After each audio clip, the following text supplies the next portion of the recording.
Hello, Jared Alsman here with Dorset Automotive. I'm sitting in a 2020 Hyundai Palisade Limited. I mean, this vehicle has it all. And one of my favorite features, and you're going to find this on a lot of Hyundais, is this Android Auto. And don't worry, Apple people, there's a CarPlay just like it. But the greatest thing about this, it puts everything you use on your phone right up here on the screen for you. You know, my music, I use Google Play. If you're a Spotify person, Pandora person, either way, you can get all your playlists put right up here. Great feature.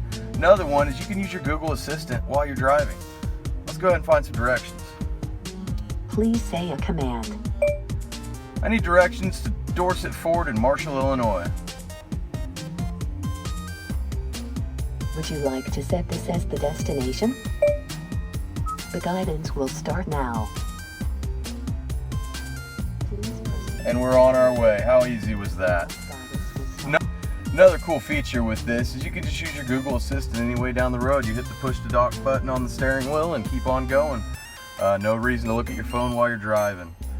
And I want to close this on another neat little feature that I just love on this Palisade. You're only going to find this on the limited trim, and it is really cool. So we all know about blind spot detectors, but have we seen videos come into the tach and the speedometer? Wow, really neat, really safe, great vehicle. Come see us at Dorset Hyundai.